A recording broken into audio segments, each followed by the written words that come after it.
Yes, I was part of the team that went to Port Harcourt to verify the veracity of otherwise as to whether the NNPC have started production. And I can gladly report, sir, it is commendable. No matter what you can say, you have to give kudos to the president, this particular president, for making these things happen in the last 27 years. We had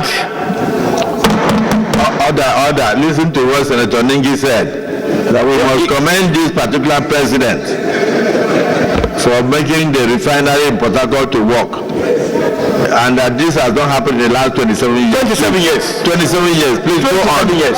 Please go on. And that is the truth. And Mr. President, what is disturbing? We found two refineries. One was commissioned in 1964, the other one in 1978. What is alarming that this production is taking place on the refinery that was commissioned in 1964. That is the first one. When you go there, you know from the bottom of your heart that something is amiss in this country. You could see clearly there was an internal sabotage and external influence. And we made the contractor, and he told us, sir, that it is only in Nigeria that he has seen this anomaly happen. So far, he has dealt with the one that is the refinery that was commissioned in 1964, and is on the one that was commissioned in 1978. And he talked about the mindset of Nigerians, the mindset of people, that as long as we allow people to have their interests over and above that of the country, we will never go far. And we raised issues of sustainability in the course of our assignment last week, and we were assured. We saw the petroleum coming, we saw petroleum being loaded,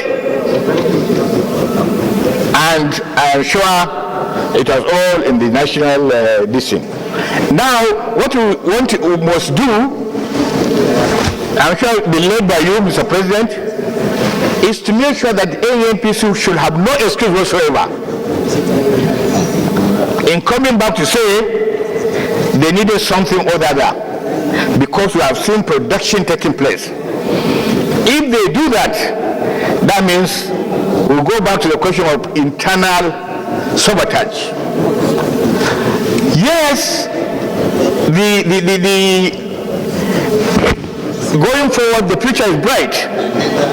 We are having Port Harcourt running, and they said they are done 78% on Wari and Kaduna.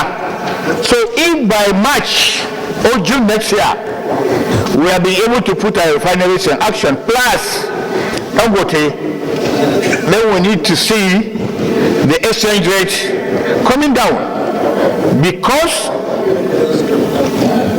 when you look at what ANPC requires and the refineries, they give much of this foreign exchange in the country. And when we have these four refineries working simultaneously, then Nigerians need to see a brighter future.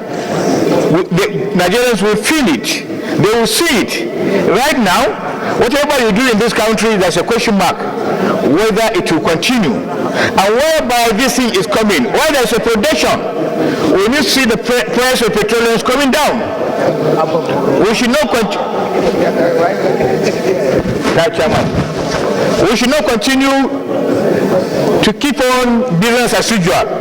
Production is going on, yet the prices are not coming down. Dangote is on flow. Port Harcourt is on flow. By today, we need to see these petroleum prices coming down, if we are honest with ourselves. And while we don't see it coming down, then it is the work of the National Assembly to ask questions, raise questions, so that we get the answers straight. But while we see some of these things happening, and we keep quiet, out there, the people are just part of this constituency to making sure that the general citizens of this country suffer. So I think this is something that is modest. The report is clearly done with a serious hard work put on it. We had several days on this MTEP. I will ask professionals to come and give us their point of view. And I'm sure this is a package that by next year this time, if these futuristic items are not met, then there must be questions. There must be questions. And where there are no changeable, verifiable answers, then there must be sanctions. Mr. President, sanction is very important. The National Assembly must know they are the reason why democracy prevails. The National Assembly must know they are the reason why there must be democratic dividends. Show me your nation, show me your National Assembly, and I will show you the kind of nation you are.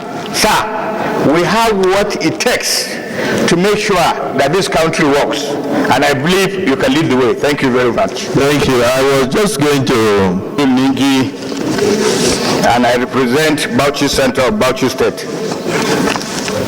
Mr. President, let me thank all those who spoke in commending the Committee of Finance and to some extent the Committee on National Planning. As a member of the Finance Committee, I think we have taken enough time to come up with the MTEP resolution.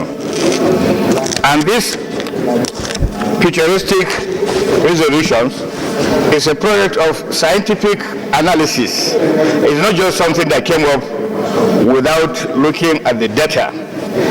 But what I found out most alarming, most disturbing, Mr. President, is that if you look at over 92 reporting revenue agencies, which you took them one by one, you could clearly see almost a total absence of oversight to some of these agencies. And these agencies, but Senator Sani Musa, Chairman of Finance, please listen to the submission. You could clearly see over 92 reporting agencies are clearly spelled revenue agencies that you could almost see total absence of oversight function. Our committee on the Senate Committee on Finance is not oversighting them. That's what they just reported now. The fact of the matter, even those agencies that seem to be in the front burner, like Federal Revenue, Customs, NUPC, it is really very difficult for members of the National Assembly to have accurate, verifiable revenue data from them. And that is because committees have no particular time in oversighting their committees. It is a one-year activity. But unfortunately, because of the way we are set up, we lack the mechanism to actually call these agencies to action. And while you call them to action to verify what they have submitted, you could clearly see they are underreporting the figures. They are not giving us the correct information, verifiable information. And at the end of the day, sir, I believe even the bigger revenue generating agencies, I believe strongly they are not reporting this into the National Assembly. It is not just about Finance Committee. I am sure it has to do with almost all the committees of the National Assembly in particular. So what is disturbing is we must come up, Mr. President, to create a kind of mechanism, of a way out of making sure that where revenue generating agencies refuse to report accurate information, verifiable information, then something has to give in. there must be a way of sanctioning some of them. Usually when you see this 92, quite a number of them have been invited by the Public Accounts Committee. Not once, not 2 times, not 3 times, sometimes even 10 times. And they hardly show up. And nothing happens. So I think it is important we put that.